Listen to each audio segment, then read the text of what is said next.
നമസ്കാരം. പ്രായം തളർത്താത്ത ഓണം. ആർക്കാണ് ഈ പ്രായം തളർത്താതെയുള്ള ഓണം? ഓണത്തിൻ്റെ ആഘോഷം, ഓണത്തിൻ്റെ തിമിർപ്പ് എന്ന് വേണ്ട, അത്ര ഉഷാറായിട്ട് പ്രായം മാനിക്കാതെ ആഘോഷിക്കുന്ന കുറച്ച് പ്രമുഖരായ താരങ്ങൾ ഇന്നിവിടുണ്ട്. എനിക്ക് ഏറ്റവും സന്തോഷം, വർഷങ്ങൾക്ക് ശേഷം ഞങ്ങളെപ്പോലെ എപ്പോഴും ബഹുമാനിച്ചിരുന്ന വലിയ കാർന്നവരുടെ കൂടെ ഇന്ന് ഇത് പറയാനിവിടെ ഇരിക്കുന്നത്.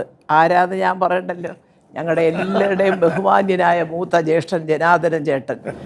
അങ്ങനെയൊക്കെയുള്ള ബന്ധങ്ങൾ ഇപ്പോൾ ഉണ്ടോ എനിക്കറിയത്തില്ല സത്യം പറഞ്ഞാൽ. ഇതാ ഈ ഇരിക്കുന്ന ആരാന്ന് കണ്ടോ, എന്നും മനസ്സിന് വിഷമമുള്ള ദിവസം ഫോണിൽ കൂടെ വിളിച്ചാൽ മതി, കുഞ്ഞിനിപ്പോൾ ഏത് സെറ്റിലാന്ന് പറഞ്ഞാൽ പറയുന്ന മറുപടി 4 തമാശ കാണും. അപ്പോൾ ഇതൊക്കെയായിരുന്നു ഞങ്ങളുടെയൊക്കെ കാലത്തുള്ള ഏറ്റവും വലിയ ആനന്ദം എന്ന് പറഞ്ഞത്. പിന്നെ അടുത്ത ആൾ, നിങ്ങൾക്ക് അറിയാം ശ്രീലത ചേച്ചി ഞാൻ എങ്ങനെയാണ് കാണുന്നത്. ഞങ്ങളിങ്ങനെ വിചാരിച്ചു, ചേട്ടാ ഏത് ചാനൽ തുറന്നാലും നമസ്കാരം ചേട്ടാ എന്നൊക്കെ ഇതല്ലേ കാണുന്നത്. അതിൽ നിന്നും വ്യത്യസ്തമായിട്ട് ഞങ്ങൾ കുറച്ച് കാർന്നവന്മാരിരുന്നു ഓണത്തെ കുറിച്ച് പറയാം. പക്ഷേ ഒരു കാര്യം ഞാൻ ഉറപ്പിച്ച് പറയാം, അത് പിന്നെ അതാ കറക്റ്റ്, നമ്മൾ ഈ മനസ്സുകൊണ്ട് ചെറുപ്പക്കാരാണ്.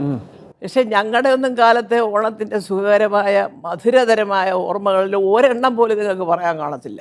അറിയാവോ, അങ്ങനെ ആയിരുന്നു അന്ന് ഓണം, അല്ലേ? നാടുവാണിടുങ്കാലം മനുഷ്യരെല്ലാരും ഒന്നുപോലെ. അതിനൊക്കെ എന്തോ കോലി വയ്ക്കുന്നു. അപ്പോൾ എനിക്ക് ചേട്ടൻ ഇരിക്കുന്നത് എന്നുള്ളതാണ്. കാരണം നമ്മുടെ വീട്ടിലെ ഇപ്പം എൻ്റെ മൂത്ത സഹോദരൻ ഇപ്പം അമേരിക്കയിലാണ്. ചേട്ടൻ ഇരുന്നാൽ എങ്ങനെയാ, ആ ഒരു നിറവാണ് ഞങ്ങൾക്ക് എല്ലാവർക്കും ജനാർദ്ദനൻ ചേട്ടൻ ഇരിക്കുന്ന ഒരു വേദിയിലിരിക്കുമ്പോൾ. അപ്പോൾ അവിടെ നിന്ന് തുടങ്ങാം. ചേട്ടൻ്റെ കുട്ടിക്കാലത്തെ ഓർമ്മകൾ, ചേട്ടൻ കണ്ടിട്ടുള്ള ഓണാഘോഷങ്ങൾ, എന്തെല്ലാം പറയാൻ കാണും ചേട്ടൻ്റെ. അതൊന്നും ഇപ്പോഴില്ല, ഇപ്പോഴത്തെ പിള്ളേർക്ക് മനസ്സിലാവുമെന്ന് പറഞ്ഞുകൂടാ. എങ്കിലും ഞങ്ങൾക്കൊന്ന് കേൾക്കണം. ചേട്ടൻ പറയുമ്പോൾ ഒരു കഥ കേൾക്കുന്ന സുഖത്തിൽ ഞങ്ങളിരിക്കും. പറഞ്ഞാട്ട്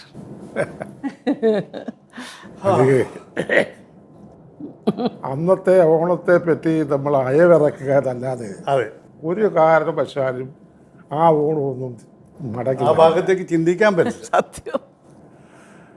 ഞാൻ വൈക്കത്ത് ജനിച്ചതാണ്. അത് പിന്നെ കൊള്ളാം. ഒരു പഴയ പൂരാച്ച് നായർ തറവാട്ടിൽ ഒരു അറ്റത്തെ ഒരു അംഗമായിട്ടാണ് ഞാൻ ജനിച്ചത്. അത് പറയാൻ കാരണം, ഈ ഓണമൊക്കെ അന്നത്തെ തറവാടുകളിലാണ് ഏറ്റവും കൂടുതലായിട്ട് ആഘോഷിക്കുന്നത്. ഞങ്ങൾ എൻ്റെ അമ്മ, എൻ്റെ അമ്മയുടെ അനിയത്തി, അമ്മയുടെ ചേച്ചി, അമ്മാവൻ, ഇവർ എല്ലാം കൂടെ ഒത്തൊരുമിച്ച ഒരു ഫാമിലി ആയിരുന്നു എൻ്റെ ഫാമിലി. ഈ മലമുക്കത്തായ ആയിരുന്നു അവിടുത്തെ അമ്മാവനാണ് ഏറ്റവും വലിയ. അച്ഛന്മാർക്കൊന്നും വലിയ സ്ഥാനമില്ല, അമ്മാവന് മാത്രമാണ് സ്ഥാനം. അപ്പം എൻ്റെ ഓർമ്മയിലെ എൻ്റെ ശരിക്കുള്ള ഓണം എന്ന് പറഞ്ഞു കഴിഞ്ഞാൽ, ഓണത്തിൻ്റെ 2 ദിവസം മുമ്പ് വള്ളം വരുന്ന സ്ഥലമാണ്. ഒരു കൂവല്, വള്ളത്തിൻ്റെ കൂവ്. അപ്പോൾ രാത്രി നമ്മൾ ഹരിക്കയും നാമ്പും ഒക്കെ എടുത്തുകൊണ്ട് വീട്ടിലുള്ള ജോലിക്കാരവിടെ ചെല്ലുമ്പോൾ ഒരു വള്ളം അവിടെ വന്ന് എടുത്തിരിക്കും. ഒരു വലിയ വള്ളമാണ്. വള്ളത്തിൽ പതിവായി എല്ലാ വർഷവും പച്ചക്കറി എടുക്കുന്നത് ചങ്ങനാശ്ശേരി ചന്തയിലാണ്. അത് ഇത്രയും അംഗങ്ങളാണ് ആലോചിച്ചത്. അതായത് ഈ അയക്കുന്ന ആൾ ഉളച്ച ആയുർവേദ വൈദ്യശാല നാടുപിള്ള വൈദ്യൻ എന്ന് പറയുന്നത് എൻ്റെ അമ്മാവനാണ്. ഈ അമ്മാവൻ്റെ സഹോദരികൾക്കും സഹോദരന്മാർക്കും എല്ലാം ഒരുമിച്ച് കഴിയാനുള്ള ഓണത്തിൻ്റെ ഈ വിഭവങ്ങളെല്ലാം കൂടെ ചേർത്തിട്ടാണ് ഈ വള്ളത്തെ വരുന്നത്. അപ്പോൾ ഇതുപോലൊരു വള്ളം ഞങ്ങളുടെ മുത്തച്ഛൻ്റെ വീട്ടിലേക്ക് പോകും. അത് കോട്ടയത്തൊക്കെയാണ്. അങ്ങനെ ബന്ധുക്കളുടെ വീട്ടിലൊക്കെ ഇദ്ദേഹമായിരുന്നു നമ്മുടെ ഏറ്റവും വലിയ കാരണം. അതിൻ്റെ ഏറ്റവും വലിയ രസം വെച്ചാൽ ഇതിന് ഈ കൊണ്ടുവരുന്ന കുമ്പളങ്ങ, വെള്ളരിക്ക ഇതൊക്കെ ഈ കെട്ടി തൂക്കി, ഈ നമ്മൾ ഓല ഇതാണ് കെട്ടി. ഇത് 3-4 മാസം കിടക്കും ഇതിങ്ങനെ. അല്ല അതൊക്കെ എങ്ങനെ മനസ്സിൽ വിചാരിക്കുന്നത്. തലേന്നാൾ ഈ തുടങ്ങും കരക്ക് തുറക്കാനായിട്ട് രാത്രിയിൽ. അത് നമ്മുടെ ബന്ധുക്കളും എല്ലാവരും കൂടെ കൂടി വിടുന്നത്. ഈ കരക്ക് തുറക്കാൻ ആരംഭിച്ചു കഴിഞ്ഞാൽ നേരെ വിളക്കുന്നവരെ കളിക്കും. അപ്പോൾ ഒരു സ്ഥലത്ത് കുക്കിങ് നടന്നുകൊണ്ടിരിക്കും. പായസത്തിൻ്റെയും മറ്റത് മറിച്ചും. ചുരുക്കം പറഞ്ഞാൽ ഒരു ബഹളമാണ്. ഒരു 2-3 ദിവസത്തേക്ക് തിരുവോണത്താണ്, ഉത്തരാടത്താണ്, അവിടുത്താണ്. അത് എല്ലാം കൂടി ആ ഒരു ആഴ്ച എന്ന് പറയാം. പിന്നെ നമ്മുടെ ദൂരദേശങ്ങളിൽ ജോലിയുള്ള, ദൂരത്ത് താമസിക്കുന്ന നമ്മുടെ ബന്ധുക്കളും മറ്റു മറിച്ചു എല്ലാവരും കൂടെ വന്നു കഴിഞ്ഞിട്ട് കുഞ്ചൻ പറഞ്ഞ പോലെ ഒരു ഉത്സവം തന്നെ. അയ്യോ, ഈ പറഞ്ഞെല്ലാം ശരിയാണ്. എല്ലാവർക്കും ഉണ്ടാവുമല്ലോ ഓർമ്മ. സാറ് പറഞ്ഞ നമുക്ക് ഓർമ്മിക്കാനൊന്നുമില്ല. വീട്ടിൽ പട്ടണയും പരിപാടി തന്നെ. പിന്നെ ഒരു ഓണമാണ് നമ്മൾ ഓണം. എൻ്റെ അമ്മയൊക്കെ ടീച്ചറായിരുന്നു. നല്ല ഡ്രസ്സ് കിട്ടും. പിന്നെ 2 ഓണം എല്ലാരും ആഘോഷിക്കും. സത്യം പറയാം അല്ലേ ചേച്ചി? ജാതിമത ഭേദമന്യേ ഒരു സമ്പന്നതയുടെ ഒരു അടയാളം.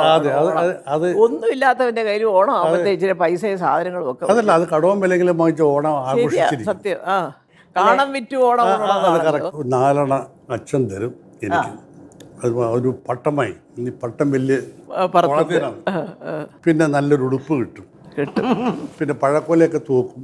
അപ്പോൾ ഈ രാത്രിയാകുമ്പോൾ ഓരോന്ന് എടുത്ത് 1-2 എടുത്തു കഴിഞ്ഞാൽ അമ്മ വഴക്ക് പറയും, നാളെ നിർത്തിയിരിക്കും.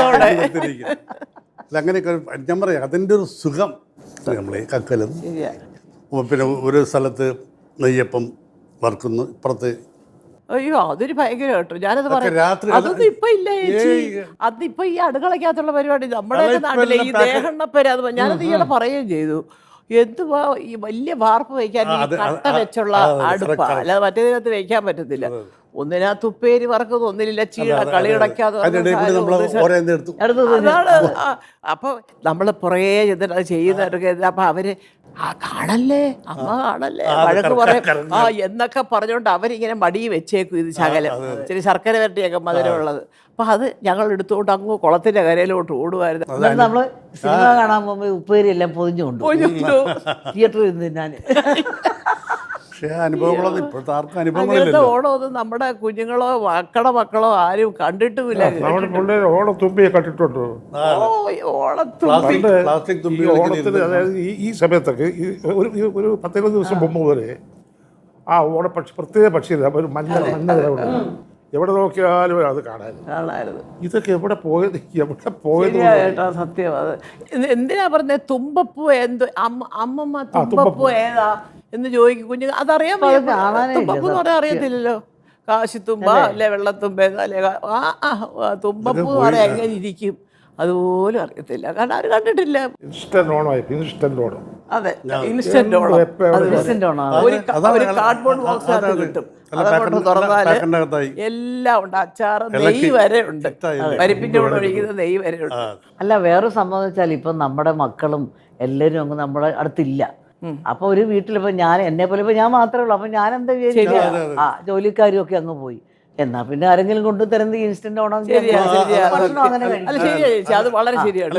നമുക്ക് മക്കളും കൊച്ചുമക്കളും ഒന്നും അടുത്തില്ലെന്ന് കാണുമ്പോൾ നമുക്ക് ആഘോഷിക്കാനുള്ള ഒരു ഇതങ്ങ് പോകും. നമ്മളും അതിനകത്ത് വിട്ടുപോകും. അപ്പൊ കൂടുതലും പിന്നെ ചില ക്ഷേത്രങ്ങളിൽ പോക്കൊക്കെ ആയിട്ട് പോയ കേസ്. കാരണം ചില കൂട്ടുകുടുംബം എന്ത് പോയോ, അതോടെ ഓണമൊക്കെ ഫെയിലായി. എല്ലാം അണുകുടുംബമായി പോയി. എല്ലാം അവരവരുടെ കാര്യം, അവരുടെ ആരെ കുറ്റം പറഞ്ഞിട്ട് കാര്യമില്ല. ആ കാലഘട്ടം വ്യത്യാസമുണ്ട്. സ്നേഹത്തിനും ബന്ധത്തിനും ഇതുണ്ടായിരുന്നു. ഇന്ന് അതില്ല. അതെ, ഇന്ന് കൂട്ടുകുടുംബം, ഇന്ന് കൂട്ടുകുടുംബം അടിയിടിയായിരിക്കും. കാരണം കാലങ്ങൾ മാറി. അല്ല, നമ്മുടെ ചെറുപ്പകാലത്ത് ഈ തമിഴ്നാട്ടിൽ നിന്ന് കൊണ്ടത്തിന് നമുക്ക് അങ്ങനെ ഒരു കേട്ട് കഴിവ് പോലില്ല. അത് പ്രത്യേകിച്ച് കണിവെള്ളരി വേറെ, പച്ചവെള്ളരിക്ക, പടവലയ്ക്ക, പാവയ്ക്ക. നമ്മളെ തന്നെ കുറ്റം പറഞ്ഞാൽ മതി.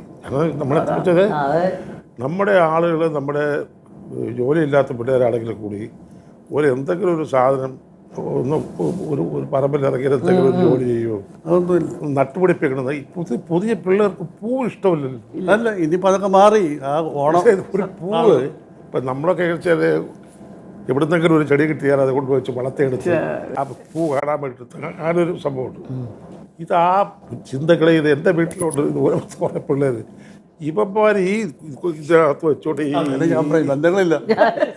അല്ല, ഇനി മലയാളി ഓണമൊക്കെ പോയിട്ട് ഇനി ബംഗാളി ഓണമാണ് അടുത്ത ജനറേഷൻ. എനിക്കത് സത്യം പറയാട്ടില്ല. എനിക്കറിയാൻ വേണ്ടി ചോദിക്കാം. നമ്മുടെ ഇവിടെ ഇങ്ങനെ ഈ വേറെ രാജ്യത്ത് നിന്ന് ഇങ്ങനെ കുടിയേറി പാർക്കാൻ വേറെ അനുവാദമൊന്നും വേണ്ടല്ലേ? വേണ്ട വേണ്ട, ചുമ്മാ ട്രെയിനിലും ബസ്സിലൊക്കെ ഇറങ്ങാം. അതാണ് മാറ്റേണ്ടത്. സത്യം നമുക്ക് പറ്റുമോ ഗൾഫിലോട്ട് ഇറങ്ങാൻ? ഞാൻ കുറച്ച് 4 എയർപോർട്ടിൽ ഇറങ്ങുമ്പോൾ അവൻ അടിച്ചു, കണ്ണ്, 5 വിരല്, കാല്, എന്തെല്ലാം കാണിക്കണം. ഭരതനാട്യം പിടിക്കാം. അല്ല, ഞാനിപ്പോൾ നമ്മൾ ഈ ഓണത്തിൻ്റെ വിശേഷമൊക്കെ പറഞ്ഞു. ഇനിയിപ്പോൾ നമ്മളെല്ലാം സിനിമക്കാരാണ്. അതെ, ആ സിനിമയിലെ കുറച്ച് വിശേഷങ്ങളൊക്കെ നമുക്ക് കേൾക്കണ്ടേ? ഞാൻ ചേട്ടനോട് ചോദിക്കട്ടെ, ചേട്ടൻ ഒരുപാട് സിനിമകൾ അഭിനയിച്ചു. എനിക്ക് തോന്നിയൊരു കഥാനായകൻ എന്നൊരു സിനിമയിൽ പട്ടാളക്കാരൻ ആയിട്ട് ആ നല്ലൊരു വേഷമല്ലായിരുന്നു?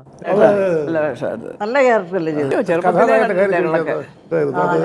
അതിനകത്താണ് എന്നെ കൊണ്ടൊരു പാട്ടൊക്കെ പഠിച്ചിട്ടുണ്ട്. ഈ പട്ടാളക്കാരൻ ആണോ ചേട്ടൻ പാടിയോ? പാട്ടെന്ന് വെച്ചാൽ ഒരു 4 ലൈൻ ഇയാൾ ആ വീട്ടിലുണ്ടായിരുന്ന കുഴപ്പമെല്ലാം വെച്ചിട്ട് നടന്ന് പോയിട്ട് പാടി തീർത്തു. അങ്ങനെ നമ്മുടെ രമേശൻ താര കോമഡി സാധനം. രമേശൻ മറ്റേ മുഖ്യമന്ത്രിയായിട്ട് ഞാനും കൂടെ അഭിനയിച്ചിരുന്നു വൈഫായിട്ട്. മറ്റേ നമ്മളൊരു ബനിയനൊക്കെ ഇടിക്കുന്നതൊക്കെ മുഖ്യമന്ത്രിയായിട്ട്. അപ്പം അതിനകത്ത് അത് രസകരമായ സംഭവം പറഞ്ഞു. അതിനകത്ത് ഞാൻ ഒന്നാമത്തെ ഒരു മുഖ്യമന്ത്രിയുടെ ഒരു ചെറിയ ആയിട്ടാണ് അഭിനയിക്കുന്നത്. അപ്പോൾ ഇങ്ങനെ ഇരുന്ന് ഷേവ് ചെയ്തുകൊണ്ടിരിക്കുമ്പോൾ ഞാൻ പറയും, എന്താണ് കാണിക്കുന്നത്, അറിയാൻ വിലയെ കൊണ്ടുപോവാ. അത് ഭാര്യ വന്നേച്ച് അതങ്ങോട്ട് കൂടെ കുറേ കാലം ഈ മറ്റുള്ളവർക്ക് ചെയ്തുകൊണ്ടിരുന്നതല്ലേ ഇത് ഭയങ്കരമായിട്ട് ഏറ്റു. ആ പുള്ളിയുടെ കണ്ടിട്ട് എൻ്റെ മുഖത്ത് അത് പറയുന്നത്. ഇതിന്റെ ആദ്യത്തെ സിനിമ റെസ്റ്റ് ഹൗസ് ആണോ? റെസ്റ്റ് ഹൗസ് ആണല്ലേ? അതെ. നമ്മൾ അഭിനയിച്ചിട്ടുണ്ടല്ലോ ഇത് നമ്മളെത്ര കോളേജ് സ്റ്റുഡൻസ് അല്ലേ ഞങ്ങളൊക്കെ. നാളെ കാണും. പാവ കണ്ടോ, ഓണമായിട്ട് നമുക്ക് ഏതാണ്ട് പൈസ കിട്ടുന്ന പരിപാടിയായിട്ട് വന്നിരിക്കും. അതാ ഞാൻ പറഞ്ഞത്, കുഞ്ഞിന് അങ്ങനെ ഒരു നല്ല മനസ്സ് പണ്ടേ ഉണ്ട്. ഏത് ഭാഗ്യവാനാണ് ഏത് ഭാഗ്യവതിയാണെന്ന് എന്തപ്പോ അത് അതൊക്കെ നിങ്ങൾ സങ്കല്പത്തിൽ വിചാരിച്ചു ഇത് എന്ത് ആയിരിക്കും. എടുത്തോളൂ. ആദ്യം ചേച്ചി എടുത്താട്ടെ. അത് എടുത്തോളൂ. എത്ര രൂപയാണോ മനസ്സിൽ ധ്യാനിച്ച്. അതെ. കോടിയാണോ ലക്ഷമാണോ? കോടി ഓണത്തിന്. ഓണത്തിനെന്നല്ലേ പറഞ്ഞേ? എത്ര ചേച്ചി? കോടീശ്വരനാണ് പൃഥ്വിരാജ്. പൃഥ്വിരാജ് എന്ത് വന്നാ? പ്രൊഡ്യൂസറിന്റെ ലാബ് ഇവിടെ ഉണ്ട്. പ്രൊഡ്യൂസറിന്റെ ലാബ്. അതെ. പൃഥ്വിരാജിനെ പിന്നെ പറയാനാണോ? അത് ചേച്ചിക്ക് അറിയാമല്ലോ. പിന്നെ ചേച്ചിക്ക് അറിയാൻ വയ്യ പൃഥ്വിരാജ്? അയ്യോ, അത് എനിക്കൊരു ഞാൻ പറയാം ഒരു 6-7 വയസ്സ് മുതൽ അറിയാം അല്ലേ? നല്ലതുപോലെ അറിയാം. അതെ. എൻ്റെ മോനും ഒക്കെ ആയിട്ട് കന്യാകുമാരിയിൽ ഇവിടെ കടലിലൊക്കെ ഇറങ്ങി കുളിച്ചതും അതെല്ലാം അറിയാം. പക്ഷേ അതെ, പക്ഷെ ഇപ്പൊ കാണാറില്ല, ഭയങ്കര ബിസിയാ. പിന്നെ ഞാൻ പൃഥ്വിരാജിന്റെ കൂടെ അഭിനയിക്കുകയും ചെയ്തു ഒരു പടത്തില്. ഇനി അഭിനയിക്കണം ചേച്ചി. കാണട്ടെ, എല്ലാരും അങ്ങോട്ട് കാണട്ടെ അല്ലേ? നാളെയാണ്. ഞാനും എടുക്കട്ടെ. ഭഗവാനെ, വരുമോ? ഭാഗ്യസ്ത്രീ ആരാണ് നോക്കൂ. മമ്മൂട്ടി. ഇതാണ് പറയുന്നത്. മമ്മൂട്ടിയെ പറ്റി പറയാതിരിക്കാൻ പറ്റത്തില്ല. കാരണം എന്താ വെച്ചാൽ മമ്മൂട്ടിക്കുള്ള ഏറ്റവും വലിയൊരു ഗുണം എന്ന് പറഞ്ഞ ഒരു ഓപ്പൺനെസ് ഉണ്ട്. അത് ഒരു തുറന്ന മനസ്സാണ്. ഈ പെട്ടെന്ന് അത് സുഖമായിട്ടൊരിക്കൽ പറഞ്ഞേ, എൻ്റെ കൂട്ടാ നാക്ക് ചിലപ്പോൾ ഒന്ന് വളഞ്ഞു പോവും, പക്ഷെ തന്നെ സ്വയം തിരുത്തുന്നു. അല്ല, ശരിക്കും പറയുകയാണെങ്കിൽ മമ്മൂട്ടി എനിക്ക് ഭയങ്കര ബഹുമാനമാണ്. കാരണം എൻ്റെ ജീവിതത്തിൽ മറക്കാനൊക്കാത്തൊരു സംഭവമുണ്ട്. പൃഥ്വിരാജിന് തുടക്കകാലത്ത് ഒരു ചില്ലറ ഈ സംഘടന ഇതുപോലെയൊക്കെ ചില്ലറ എതിർപ്പും മറ്റേ മുദ്രാവാക്യം വിളി, ആന മാപ്പ് പറഞ്ഞ ഇവരെ പുറത്താക്കണം, ആന ചേരാൻ ഭയങ്കര ബഹളം. സത്യം പറഞ്ഞാൽ ഞാൻ എന്തിപ്പോൾ വലിയ ആകെപ്പാടെ 2-3 പടമേ ആയിട്ടുള്ളൂ, ഒന്നുമല്ല, അവരാരുമല്ല. എന്ത് സംഭവം എന്തോന്ന് എനിക്ക് മനസ്സിലായില്ല. അതിപ്പോൾ ഇങ്ങനെ ഏതാണ്ടൊരു പടം അഭിനയിക്കാൻ പോയി, ഇപ്പം അഭിനയിക്കാൻ പാടില്ല എന്നൊക്കെ പറഞ്ഞിട്ടുള്ള സംഭവങ്ങളായിരുന്നു. അപ്പോൾ അന്ന് എല്ലാവരും അവിടെ ഇരിപ്പുണ്ട്. എനിക്ക് നല്ല ഓർമ്മയുണ്ട്. തൂണിൻ്റെ അപ്പുറത്തൂടെ മമ്മൂട്ടി നടന്നിട്ട് പറഞ്ഞു, ഇത് ഒരു വാസ്തവത്തിൽ ഇതൊക്കെ പറയാൻ വിഷമമുണ്ട്, എന്നാലും ഞാൻ പറയുന്നത് ഇനി അയ്യോ അല്ല, നിങ്ങളൊക്കെ മാപ്പാക്കണം എന്ന് പറഞ്ഞാൽ തീർക്കണേ എൻ്റെ പൊന്നെ ചേച്ചി, വെറുതെ കൊണ്ടല്ല, ഇതൊന്ന് നീട്ടിക്കൊണ്ട് പോകണം. ആ പേരിൽ പൃഥ്വിരാജ് കുറച്ചിങ്ങനെ മാറി നിൽക്കട്ടെ എന്നുള്ള ആഗ്രഹക്കാരും ഇത് സത്യം അദ്ദേഹം പറഞ്ഞതെന്ന് വെച്ചാൽ ഒരു പുതുമുഖ നടനില്ലേ, അവരങ്ങനെ ചെത്തണ്ട, സുകുമാരൻ്റെ പോരാന്നും പറഞ്ഞ് എന്തൊരു മനോഭാവം കുറച്ച് പേർക്കെങ്കിലും കാണും. വേണ്ട, പറഞ്ഞേക്കട്ടെ. അപ്പോൾ അവരെ പറ്റി ഇവിടെ വന്ന് സോറി പറഞ്ഞു പോയപ്പോൾ സോറി എന്നല്ല മാപ്പെന്ന് തന്നെ പറയണം എന്നും പറഞ്ഞൊരു ബഹളമായിരുന്നു അത്. അപ്പോൾ ഞാൻ ആലോചിച്ചു, ഇത്രയും നടന്മാരിവിടെ ഇരിക്കുന്നു, ഞങ്ങൾക്ക് വേണ്ടപ്പെട്ടവരൊക്കെ, അദ്ദേഹത്തിന് അത് പറയണം തോന്നുന്നത് സുകുമാരൻ ചേട്ടൻ്റെ മകനായതുകൊണ്ടാണ്. അവർ തമ്മിൽ അത്ര ഒരു ആത്മബന്ധം പോലെ. സുഹൃത്തുക്കളും പിന്നെ ഞങ്ങളൊരു പടമെടുത്തു, അദ്ദേഹത്തിനെ കണ്ട് ഡേറ്റ് പറയാനും മറ്റു കാര്യങ്ങൾക്കായിട്ട് എറണാകുളത്ത് സുഖട്ട വന്നപ്പോൾ ഫോണിൽ കൂടെ പറഞ്ഞു, അയ്യേ സുഖട്ട നിങ്ങൾ എൻ്റെ വീട്ടിലോട്ട് വരണ്ട, ഞാൻ അങ്ങോട്ട് വരാതെ പറഞ്ഞ് ഗ്രാൻഡ് ഹോട്ടലിൽ അങ്ങോട്ട് ചെയ്താൽ കണ്ടതാണ്. അന്ന് മുതൽ ഇന്ന് വരെ എന്തെല്ലാം പറഞ്ഞാലും ശരി എല്ലാ മര്യാദകളും അതുപോലെ പാലിക്കുന്ന ഒരാളാണ്. പിന്നെ ചൂടാകുമ്പോൾ ഈ ചൂടം പറഞ്ഞെങ്കിൽ തന്നെ കുറച്ച് കഴിയുമ്പോൾ അതൊക്കെ ഒരു 5 മിനിറ്റ് പറഞ്ഞാൽ മാത്രമേ ഉള്ളൂ. അത്രേ ഉള്ളൂ, ഉള്ള കാര്യങ്ങൾ മാത്രമേ ഉള്ളൂ. അതുകൊണ്ട് ഞാൻ പലപ്പോഴും ഞാൻ പറയും മമ്മൂട്ടി എന്ന് പറഞ്ഞ ഒരു മഹാനടൻ എന്ന് പറയുന്നത് ഈ ഒരു വശം സത്യം. ആ മഹത്വം അദ്ദേഹത്തിൻ്റെ അഭിനയത്തിൽ മാത്രമല്ല പെരുമാറ്റത്തിലുണ്ട്, മറ്റുള്ളവരോടുള്ള ആറ്റിറ്റ്യൂഡിലുണ്ട്, പരോപകാരത്തിലുണ്ട്, എല്ലാത്തിലും ഉണ്ട്. അതെ, എൻ്റെ നാട്ടുകാരനായതുകൊണ്ട് അതെ, ഇടയ്ക്ക് ഞാൻ കേട്ട് പ്രസംഗിക്കുന്നത് ചേട്ടനെ കണ്ടപ്പം ഇറങ്ങി വന്നു, പടി കയറണ്ട, കാല് വേദന എടുക്കും, അയ്യോ എന്നെ ആദ്യമായിട്ട് കണ്ടപ്പോൾ വൈക്കത്തുകാരനാന്ന് പറഞ്ഞപ്പോൾ എനിക്ക് ഭയങ്കര രോമാഞ്ചമായിരുന്നു വരെ മമ്മൂട്ടി പ്രസംഗിക്കുന്നത് ഞാൻ കേട്ടു. വൈക്കത്തിലേക്ക് താമസം മാറ്റിയാലോ? താമസിച്ചു പോയി, കുറച്ചുകൂടെ മുമ്പേ പോകാമായിരുന്നു. അപ്പോൾ അതുകൊണ്ട് ഏതായാലും മമ്മൂട്ടിയെ പറ്റി പറയുകയാണെങ്കിൽ അയ്യോ ഇങ്ങനെയൊന്നുള്ളൊരു സ്ഥലം പോരാ, വേണമെങ്കിൽ നമുക്കൊരു പുസ്തകം എഴുതാം. ഇനി അടുത്തത് അതെ, നാളെയാണ് നാളെയാണ് നാളെയാണ് നാളെയാണ്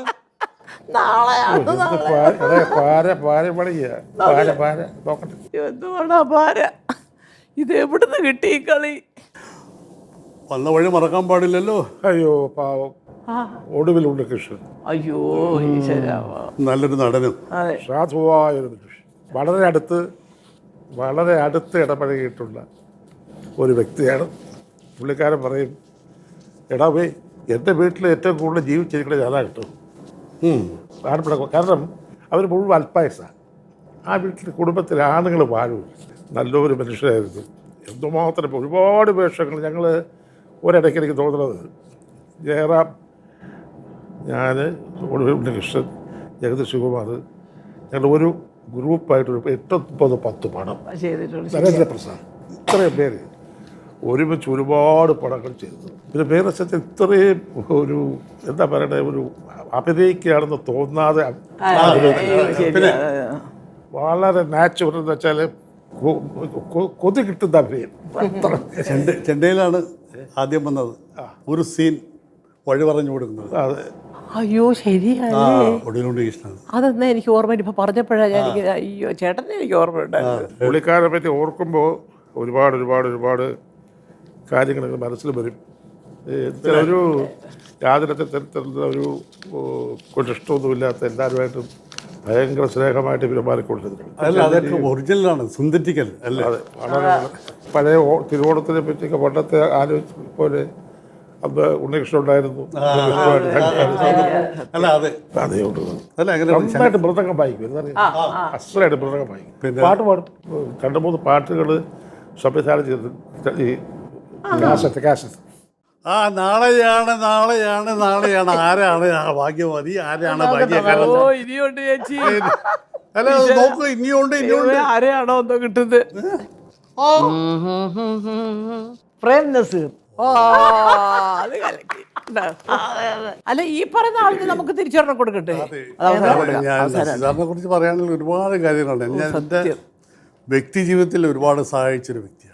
സിനിമക്കാർക്കും സഹായിക്കാത്തത് അല്ല, അത് ഇതാണല്ലോ സത്യം. സഹായി എന്നുള്ള സത്യം. ഞാൻ എപ്പോഴും ഞാൻ അത് പറഞ്ഞിട്ടുണ്ട്, ഞാൻ പല ഈ ഇൻ്റർവ്യൂവിൽ എനിക്ക് ഒരു എഴുതാനുള്ള ഒരു മലയാള ഭാഷ അത്യാവശ്യം നിങ്ങൾക്ക് നന്നായിട്ട് എഴുതാനും വായിക്കാനും അറിയാതെ നിങ്ങൾ എഴുതണം എന്ന് പറഞ്ഞ് എന്നെക്കൊണ്ട് സിനിരമയിലെ ആദ്യത്തെ ലേഖനം എഴുതിപ്പിക്കുന്ന നസീർ സാറാണ്.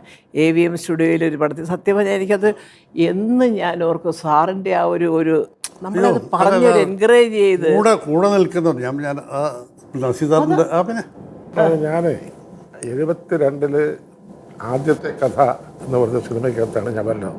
അപ്പോൾ മൂർത്തി, KSR മൂർത്തി, കേശവമാധവ് സാറിൻ്റെ മൂർത്തിയാണ് എന്നെ വിളിച്ചോണ്ട് പോയി. നമ്മുടെ സ്റ്റുഡിയോക്കകത്ത് കയറി ചെല്ലുമ്പോൾ റൗണ്ട് കസേരകളിങ്ങനെ ഇട്ടിട്ട് വാസിയായിട്ട് ദൂരൊക്കെ അവിടെ തോന്നുന്നു. അങ്ങനെ കുറേ പേര് ഇരിപ്പുണ്ട്. നസീർ സാർ എല്ലാം കൂടെ ഇരിക്കുക. അപ്പം ഞാനിവരെ കണ്ടിട്ട് നമ്മൾ ഒന്നാമത്തെ കാര്യം ഇവരോട് ഇവരോട് ആദ്യമായിട്ട് കാണും. അപ്പോൾ ഒരു വശം പറ്റി ഇങ്ങനെ അതേ പോവുക. അസേ ഈ ഒത്തിരി കുട്ടിപാടില്ല. അപ്പോൾ ഇതെന്താ സംഭവിച്ചത്? അത് പിന്നെയാണ് മനസ്സിലായത്. സേതുബാബു സാർ പറഞ്ഞിരിക്കുന്ന ഒരു പുതിയ കക്ഷിയാണ് ആ വേഷം ചെയ്യണത്. അത് നമ്മുടെ കൂടെ പറഞ്ഞിട്ടുള്ള തോന്നുന്നു. ഏതായാലും ഞാൻ അവിടെ ചെന്ന് തൊഴുതു. അങ്ങനെ ഇരിക്കണം എന്ന് ചോദിച്ചാൽ കൊടുക്കുക. അങ്ങനെ പിടിച്ചിരിക്കാൻ ഇരുത്തി ഒരുപാട് വർത്തമാനം സംസാരിച്ച്. അപ്പം അങ്ങനെ ഞാനുമായിട്ടൊരു ബന്ധം പറയാം. ആദ്യത്തെ ഷോട്ട് അങ്ങേരുമായിട്ടാണ്. ഓ ഞാനും അതെ ഫസ്റ്റ് ഷോട്ട് അങ്ങേരുമായിട്ടാണ്. ശരിയാ. സുഹൃത്തായിട്ടാണ് ക്യാരക്ടർ. അങ്ങേരുടെ റൂംമേറ്റാണ്. അപ്പം ഇങ്ങേരുടെ കല്യാണം രഹസ്യമായിട്ട് കിടത്തുന്ന കല്യാണം മുടക്കാൻ റൗഡി നമ്മുടെ കൂത്തക്കൊണ്ടിച്ചേൻ്റെ ഗ്രൂപ്പുമായിട്ട് വരിക. അപ്പോൾ ഇങ്ങേര് നമ്മളെ കൂട്ടിക്കൊണ്ടിരിക്കുകയാണ്. എന്നിട്ട് ഈ ഗോന്തക്കുണ്ടിച്ചേട്ടോട് ഞാൻ പറയുന്നത് ആദ്യത്തെ ഡയലോഗ്, ധൈര്യമുണ്ടെങ്കിൽ വാടാന്നാണ്. ആരോട്? ഗോന്തക്കുണ്ടിച്ചേട്ടോട്. അന്നത്തെ കാലത്ത് കിട്ടും വെച്ചൊരു സാധനം വന്ന് സംഭവം പറഞ്ഞു തീർത്തു. ഇച്ചിരി മൂത്രപ്പോയെന്നൊരു സംശയം ഉണ്ടായിരുന്നു. അത്ര പേടിച്ചു. എന്നിട്ട് ഇതെല്ലാം കഴിഞ്ഞ് സംഭവം കഴിഞ്ഞ് വന്ന് പുള്ളി വന്നു തോളത്തിനടുത്ത് തട്ട് കോന്തക്കുണ്ടിച്ചേട്ടടുത്ത് പോയി. അടുത്ത ടേക്ക് വരാൻ പോകില്ലേ. അപ്പം ഞാൻ വിചാരിച്ചു മാപ്പാടെ പേടിച്ചു. പക്ഷേ സേതു സാർ അന്നത്തെ ബുദ്ധി അത് റിഹേഴ്സലായിരുന്നു. ടേക്ക് എടുത്തു. അങ്ങനെ രക്ഷപ്പെട്ടു ഫസ്റ്റ് ടേക്കൊക്കെ. ഞാൻ പറയാം അന്ന് തൊട്ട് പിന്നെ എത്രമാത്രം അടികൊണ്ട കേരളത്തിൽ. എത്ര പടത്തിൽ 10, 30, 35 ബ്ലാക്ക് ആൻഡ് വൈറ്റ് പടത്തിൽ എത്രയോ എണ്ണമില്ലാത്ത പടങ്ങള് അങ്ങേരുടെ പെങ്ങളെ കയറി പിടിക്കും, ഇല്ലേ കാമുകയെ കയറി പിടിക്കും, അടിയോടെ. അല്ല, എൻ്റെ ആദ്യത്തെ പടം അതും നസീറിൻ്റെ കൂടെയായിരുന്നു. ഫൈറ്റിൻ്റെ രഹസ്യങ്ങൾ മുഴുവൻ പറഞ്ഞത് പുള്ളിയാണ്. അത് മറ്റുള്ളവർക്ക് ഉപദ്രവമില്ലാതെ നമുക്ക് തല്ലുകൊള്ളാതെ ഇരിക്കാനുള്ള സംഭവങ്ങളെല്ലാം പറഞ്ഞത്. ഒരാളോട് ഒരു വെറുപ്പ് തോന്നിക്കാനുള്ള ഒരു സംഭവം അദ്ദേഹം ജീവിതത്തിൽ ചെയ്തിട്ടില്ല. അദ്ദേഹത്തിന് പറ്റത്തില്ലല്ലോ. എത്ര ദുഷ്ടനാണെങ്കിലും ശരി, കുഴപ്പമില്ല. രീതി വർത്താനം ഇങ്ങനെയൊക്കെ ഒരു ആരോടായിട്ട് നമ്മുടെ മുമ്പിൽ അങ്ങ് പറഞ്ഞു ദേഷ്യപ്പെട്ടിട്ടേ ഇല്ല. ഞാൻ കണ്ടിട്ടില്ല. മഹാനഗരത്ത് ഞാൻ താമസിക്കുമ്പോൾ ഞാൻ ഒരുപാട് നാൾ ഫ്ലാറ്റിൽ താമസിച്ചു, കുറച്ച് നാൾ താമസിച്ചിട്ടുണ്ട്. അപ്പോൾ ആ സാമാ ലോഡ്ജിൽ നിന്ന് മാറിയ സമയത്ത് വന്ന് അപ്സ്റ്റേർ താമസിക്കുക. അത് നേരെ ഓപ്പോസിറ്റ് റോഡ് കിടപ്പുണ്ട്. ആ റോഡിലാണ് ഇദ്ദേഹം താമസിക്കുന്നത്. രാവിലെ എഴുന്നേറ്റ് ഈ ജനൽ തുറന്നാൽ കാണുന്നത് ഒരു 6-6:15 മണിയാവും. മേക്കപ്പ് ചെയ്ത് ബാക്ക് സീറ്റിൽ ബെൻസിൻ്റെ ഡെയിലി ഒറ്റ പടിയിലാണ്. ആര് വന്നോ ഇല്ലോ എന്നുള്ളത് തോന്നുന്നു. അതാ ഞാൻ പറയാം. അപ്പൊ നമ്മളൊക്കെ ചെയ്യുമ്പോൾ നസീർ സാറൊക്കെ നമ്മൾ വെക്കുന്നത് ഞാൻ കണ്ടിട്ടുണ്ട്. പലവരും ബിഗ് മാത്തലി എന്നൊക്കെ പറഞ്ഞെറിഞ്ഞ ആള് നസീർ സാറ് കുഴപ്പമില്ല, പുള്ളിക്ക് എവിടെയെങ്കിലും പോകണമെന്നുണ്ടാവും. കുഴപ്പമില്ല ശശി, അത് നമുക്ക് നാളെ അങ്ങ് എടുക്കാമല്ലേ, നമുക്ക് വളരെ ഇതൊക്കെ പറഞ്ഞ എത്രയോ പേര്. അല്ല, വീടിൻ്റെ മുമ്പിൽ ഡെയിലി ഒരു 10-15 പേര് എന്നിട്ട് ചെറിയ വന്നാണ്, വർക്കരത് വന്നാണ്, അവിടുന്ന് വന്നാണ്, ഇവിടുന്ന് ഹസ്തങ്ങൾ എല്ലാത്തിനും അന്നത്തെ കാലത്തെ പുള്ളിക്ക് കഴിയാവുന്ന രീതിയിൽ എല്ലാത്തിനും പറഞ്ഞയച്ച് ചാടിമാര് നല്ല മനുഷ്യനായിരുന്നു, നല്ലൊരു മനുഷ്യൻ. ഇനി കൊഴിക്കും നാളെയാണ് ഭാഗ്യസ്ത്രീ ആരാണെന്ന് നോക്കാമല്ലോ. എൻ്റെ പൊന്നെ ഭഗവാനെ, സുരേഷ് ഗോപി കമാൻഡോസെ കാണുമ്പോൾ നമ്മളെ തല്ലു. സൂക്ഷിവേണ്ട കേട്ടോ. അതെ അതെ അതെ അതെ. സുരേഷ് ഗോപി ഇപ്പോൾ കേന്ദ്രമന്ത്രിയാണ്. നമ്മളങ്ങനെയൊക്കെ പറഞ്ഞു കഴിഞ്ഞാൽ എന്ത് സംഭവിക്കും? അതുകൊണ്ട് ഒന്നും മിണ്ടാതിരിക്കുന്നതല്ലേ നല്ലത്. പിന്നെ സുരേഷ് ഗോപി എന്ന നടനെ പറ്റി വേണമെങ്കിൽ നമുക്ക് തീർച്ചയായിട്ടും എത്രയോ നാളായിട്ട് സിനിമയിൽ അഭിനയിച്ചു. അതൊക്കെ കഴിഞ്ഞാണല്ലോ രാഷ്ട്രീയത്തിൽ വന്നത്. വളരെ മുമ്പേ അറിയാം. എനിക്ക് സുരേഷ് ഗോപിയെക്കാട്ടിൽ പരിചയം അദ്ദേഹത്തിൻ്റെ ഭാര്യയാണ്. വളരെ മുമ്പേ അറിയാം. അപ്പം അങ്ങനെ കല്യാണ സമയത്ത് ഞാൻ കൊല്ലത്ത് പോയി അദ്ദേഹത്തിൻ്റെ കല്യാണത്തിന് കൂടിയിട്ടുണ്ട്. ഇപ്പം മകളുടെ കല്യാണത്തിന് പോയി. പക്ഷെ മകളുടെ കല്യാണത്തിന് ഇപ്പം അദ്ദേഹത്തിൻ്റെ ഒരു പൊടി പോലും കണ്ടില്ല. അത്രയ്ക്ക് ആളായിരുന്നു, അത്രയ്ക്ക് ബിസിയായിരുന്നു. പക്ഷെ സുരേഷ് ഗോപി എന്ന് പറഞ്ഞ ആളെ പറ്റി നമ്മളെന്ത് പറയാ, ഇത് നമ്മൾ അതെ എന്നാ പറയാനാ. അതെ, കേന്ദ്രത്തിൽ മന്ത്രിയായിരിക്കുന്നത്. എല്ലാ ഈശ്വരാധീനവും അദ്ദേഹത്തിന് ഉണ്ടാവട്ടെ എന്ന് ആത്മാർത്ഥമായിട്ട് പ്രാർത്ഥിക്കുന്നു. ഞാൻ അദ്ദേഹത്തിൻ്റെ മകൻ്റെ ഒരു പടത്തിനകത്ത് ഇപ്പം ഇയാൾ ഗഗനാചാര്യ, അതിനകത്ത് ഞാനൊരു വോയിസ്, ഒരു ഏലിയൻ്റെ വേഷം ഡബ് ചെയ്തിരിക്കുന്നത് ഞാനാ. അടുത്ത ഭാഗ്യവാനോ ഭാഗ്യവതി ആരാണ് നോക്കല്ലോ. നാളെയാണ് നല്ല ഭാഗ്യം. നോക്കട്ടെ, പിച്ചക്കാർ വരുന്നു.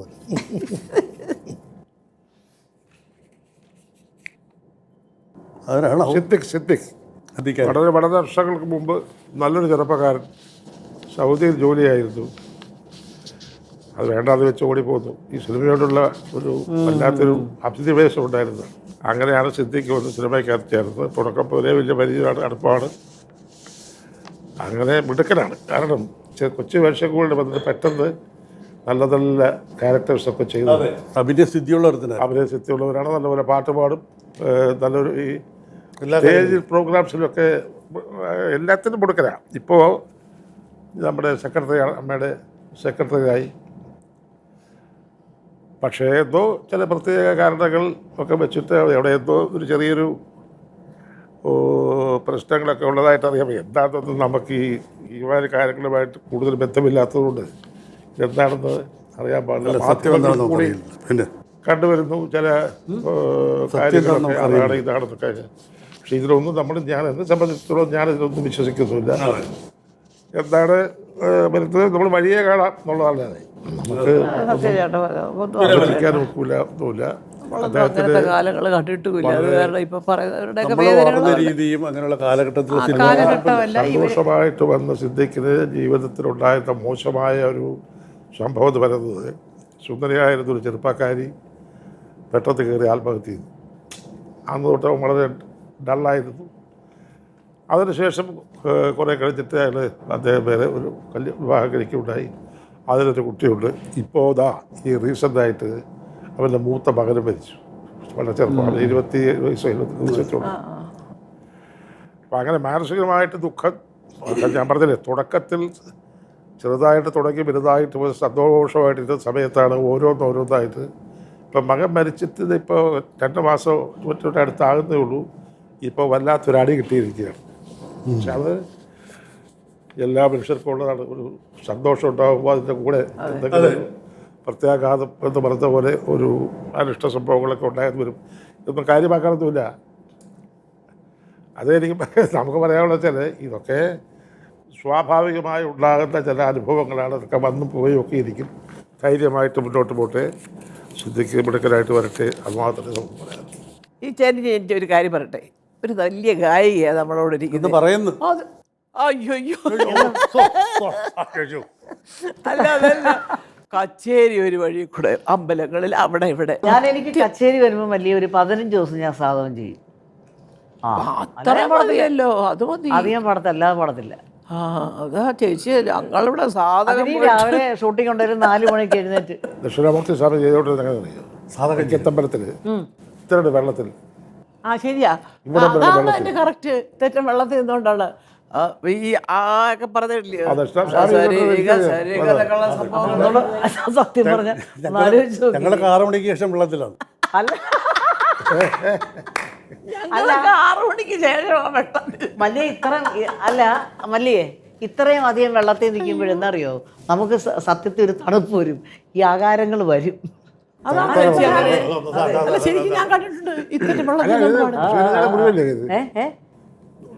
പിടിച്ചിട്ടില്ലേ കുറച്ച്? സ്വാമിയല്ലേ എന്റെ ഗുരുവ്. അതല്ലേ പറഞ്ഞത്, പുള്ളിയോട് ചോദിക്കായിരുന്നു. എന്ത് ചോദിച്ചാൽ അടി കിട്ടും. ഒന്നും ചോദിക്കരുത്. എന്നെ വിളിക്കണത് അറിയോ? എന്നെ വിളിക്കണത് സ്വാമി വൈക്കത്തപ്പ. ഓണത്തിൻ്റെ ഓർമ്മകൾ പറഞ്ഞു. നല്ല ഗെയിംസ് കളിച്ചു, നല്ല പാട്ട് കേട്ടു. എല്ലാം ആയി അല്ലേ? എല്ലാം ആയി. പക്ഷേ ഒന്നുമില്ലേ? അയ്യോ സത്യം പറഞ്ഞ എനിക്ക് പാട്ട് വരാത്തത്. അറിഞ്ഞില്ല കേട്ടോ. അയ്യോ ദൈവമേ, കുഞ്ഞാ ഈ നമ്മളെ വിളിച്ചുകൊണ്ട് വന്നിരിക്കുന്നത് അത്ര മോശക്കാരൊന്നുമല്ല. അവർ നമ്മളെ മൃഷ്ടാന്റെ ഭോജനം തരാതെ പിടിക്കില്ല. പക്ഷെ യാതൊരു സംശയമില്ല, ഞാൻ ഗ്യാരണ്ടി. അതെ ഭോജാനന്ദ സർവഭോജാനന്ദ സ്വാമി. എന്തൊക്കെ പറഞ്ഞാലുണ്ടല്ലോ മനസ്സിനൊരു സന്തോഷം. സത്യം ആത്മാർത്ഥമായിട്ട് പറയാണ്. എനിക്കത് കേരള കൗമുദിയോട് എനിക്ക് ഒരുപാട് നന്ദിയുണ്ട്. കാരണം വേറൊന്നുമല്ല, ഇതൊക്കെയാണ് ഞങ്ങൾക്കൊക്കെ ഇപ്പോൾ ഒരു ആനന്ദം എന്ന് പറയുന്നത്. ജനാർദ്ദനൻ ചേട്ടൻ, കുഞ്ചൻ, ശ്രീലത ചേച്ചി, അതിന് വരെ സത്യം പറയാം എനിക്ക് കമ്മ്യൂണിക്കേറ്റ്, എനിക്ക് എല്ലാ കുഞ്ഞുങ്ങളോടും എനിക്ക് സ്നേഹമാണ്. പക്ഷെ എനിക്ക് തീരെ ചെറുപ്പക്കാരോടായിട്ട് കമ്മ്യൂണിക്കേറ്റ് ചെയ്യാൻ പറ്റുന്നില്ല. ഒരേ ചോദ്യം ഒരേ രീതിയിൽ 10 ഇന്റർവ്യൂവിന് പോയാൽ അതല്ലേ പഠിച്ചിട്ടുള്ളൂ. പിന്നെ കേരള കൗമുദി പീപ്പിൾ. അല്ല നമ്മളെല്ലാവരും ഒന്നിച്ച് കാണാനൊരു അവസരം ഉണ്ടാക്കി ഉണ്ടാക്കി ഒരുപാട് നന്ദിയുണ്ട്. പിന്നെ പ്രിയപ്പെട്ട പ്രേക്ഷകരോട് എനിക്കൊന്ന് പറയാനുണ്ട്. വേറൊന്നുമല്ല, സത്യം പറയുകയാണെങ്കിൽ ഇതൊക്കെയാണ് നിങ്ങൾ കാണുന്നത്, നിങ്ങളുടെ കുഞ്ഞുങ്ങളെ കാണിക്കുന്നത്. ജനാർദ്ദൻ ചേട്ടൻ പറഞ്ഞ കഥകളൊക്കെ കേട്ടല്ലോ.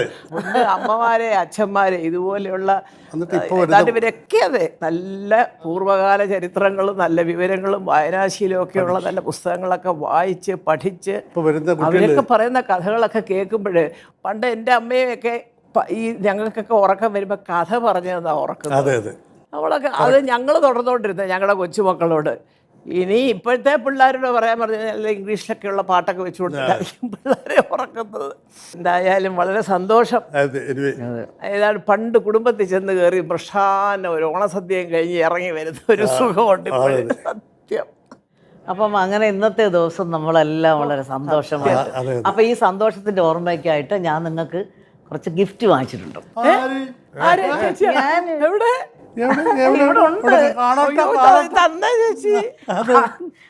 അല്ല, ഞാനല്ല, കൗമുദി വാങ്ങിച്ച് എൻ്റെ തന്നു, നിങ്ങൾക്കൊക്കെ തരാനായിട്ട്. ഞാൻ വിചാരിച്ചു ചേച്ചി വാങ്ങിച്ചോണ്ട് വന്നു.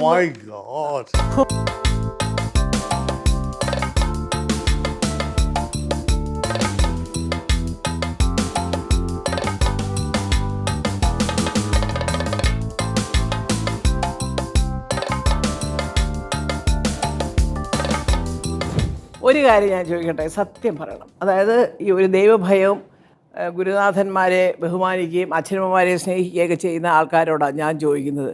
കുറച്ച് നേരം പോയത് നമ്മൾ അറിയാതെ പോയില്ലേ?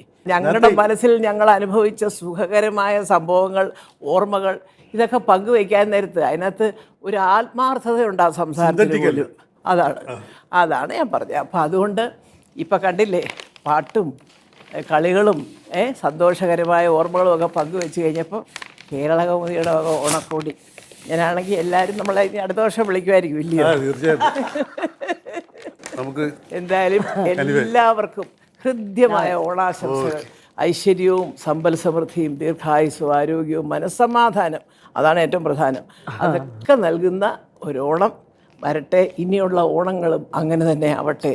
അതിന് ഞങ്ങളെല്ലാവരും ഒരുപോലെ നിങ്ങൾക്ക് വേണ്ടി പ്രാർത്ഥിക്കുന്നു.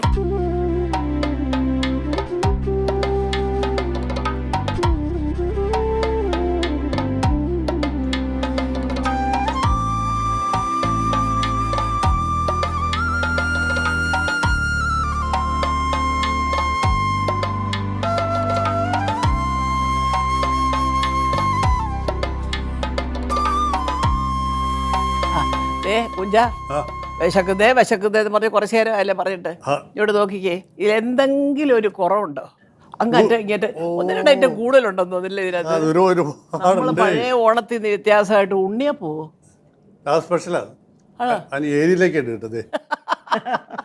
ഏരിയയിലും കൂടെ ഉണ്ടെന്ന് കഴിച്ചു നോക്കണം, അറിയാവുള്ളൂ. അതെ, കഴിച്ചു നോക്കാൻ.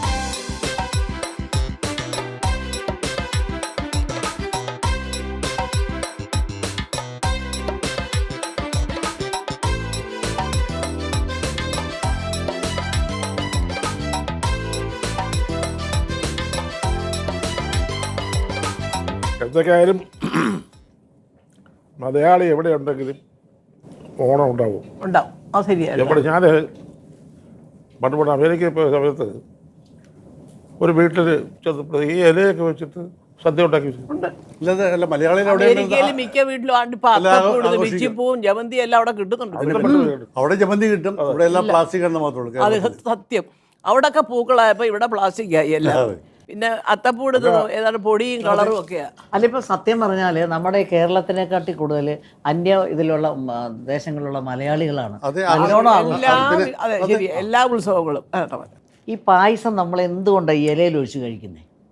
അതിലെന്തെങ്കിലും ഒരു കാര്യമുണ്ടോ? ഞാൻ ഇപ്പം പറഞ്ഞത്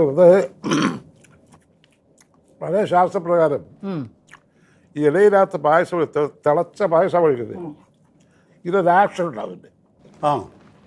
ഇലയോട് ചേർത്തിട്ടുള്ള ആക്ഷൻ ഉണ്ടാകുമ്പോൾ നമുക്കധികം കുഴപ്പം, ഈ ഭക്ഷണം കഴിച്ചതിൻ്റെ കുഴപ്പങ്ങളൊന്നും ഉണ്ടാവില്ല. അത് മാത്രമല്ല പായസം വിളമ്പിയാൽ അതിന് നേരെ കൂടെ നാരങ്ങാക്കറി ഇടും. ആ ശരിയാ ഇഞ്ചിക്കറി. ഒരു മട്ടക്കൊണ്ടായിരിക്കും. കൂടുതൽ നാരങ്ങ ഈ മധുരത്തിൻ്റെ അതിപ്രസരേത് അതെ. അത് മാറാൻ വേണ്ടിയിട്ടാണ് ഇതിന് പുറകെ നാരങ്ങ കൊണ്ടുപോകും. അതുപോലെ തന്നെ നമ്മൾ ഇത് പായസം കഴിച്ചു കഴിഞ്ഞാൽ പിന്നെ പുളിശ്ശേരി ഒഴിച്ച് വേറെ അല്ലേ? അടുത്തത് കാളനും രസമൊക്കെ. പായസം കാളൻ കാളൻ കാളൻ കഴിക്കും. കുറുക്ക് കാളൻ അതൊക്കെ ഒരു സിസ്റ്റമൊക്കെ ഇപ്പൊ പോയി 2-3 ദിവസം മുമ്പേ ഉണ്ടാക്കി വെക്കും. ഓരോന്നും ഇപ്പോൾ ഓരോ രീതിയിലുണ്ടായിരുന്നു. കാള മാത്രമേ ഉള്ളൂ. അത് പ്ലേറ്റിലും ആവും. ഇപ്പൊ കാള മാത്രമേ ഉള്ളത്, മുറിച്ച് പ്ലേറ്റിലും ആവും. അയ്യോ കാലങ്ങൾ വർഷങ്ങൾ പോയതറിയാതെ അല്ലേ? സത്യം.